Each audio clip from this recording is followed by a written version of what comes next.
সংযুক্ত আরব আমিরাতে ইউএই প্রবাসী বাংলাদেশিদের জন্য 2026 সালের শুরুটা বেশ কিছু বড় চ্যালেঞ্জ এবং ভিসা জটিলতা নিয়ে শুরু হয়েছে।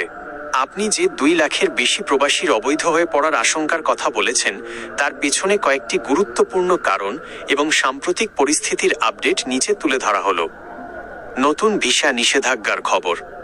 2025 সালের শেষ ভাগ থেকে খবর রটেছে যে 2026 সালের জানুয়ারি থেকে বাংলাদেশ সহ 9টি দেশের নাগরিকদের জন্য নতুন কর্মী ভিসা এবং পর্যটন ভিসা ভিজিট ভিসা ইস্যু করা সাময়িকভাবে স্থগিত করেছে সংযুক্ত আরব আমিরাত।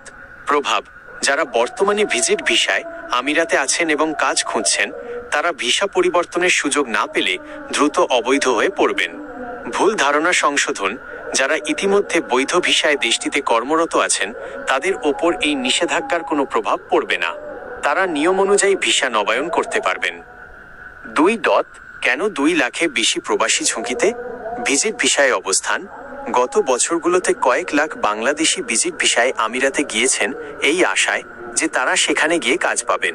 কিন্তু বর্তমান কঠোর আইনি কড়াকড়িতে তারা কাজ পেলেও ভিসা স্ট্যাটাস পরিবর্তন করতে পারছেন না। ভিসার মেয়াদ শেষ হওয়া: 2024 সালের সেপ্টেম্বরে ঘোষিত সাধারণ ক্ষমা অ্যামনেস্টি 2024 সালের 31শে ডিসেম্বর শেষ হয়েছে। যারা এই সময়ের মধ্যে বৈধ হতে পারেননি বা পাসপোর্ট হাতে পাননি, তারা 2026 সালের শুরুতেই বড় ধরনের আইনি জটিলতা এবং জরিমানার মুখে পড়ছেন।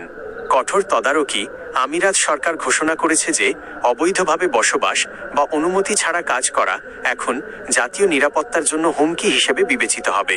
এর ফলে ধরপাকড় অনেক বেড়েছে। 3.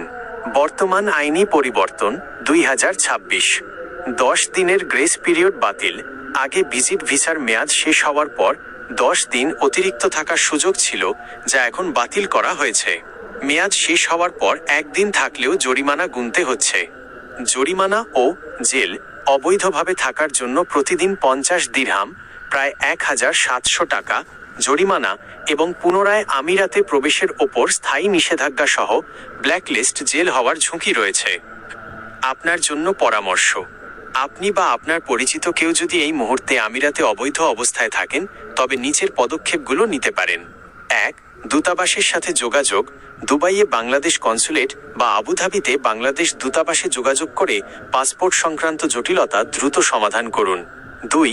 ভিসা নবায়ন: সম্ভব হলে অন্য কোনো ক্যাটাগরিতে, যেমন কোম্পানি পরিবর্তন বা ফ্রি জোন ভিসা, দ্রুত ভিসা স্ট্যাটাস আপডেট করার চেষ্টা করুন। 3. দালাল থেকে সাবধান: ভিসা করিয়ে দেওয়ার নাম করে নতুন করে দালালের হাতে টাকা দেবেন না, কারণ বর্তমানে সিস্টেম অনেক বেশি ডিজিটাল এবং কঠোর। আপনি কি বিশেষ কোনো ভিসা ক্যাটাগরির বর্তমান নিয়ম বা পাসপোর্ট নবায়ন সম্পর্কে আরও জানতে চান?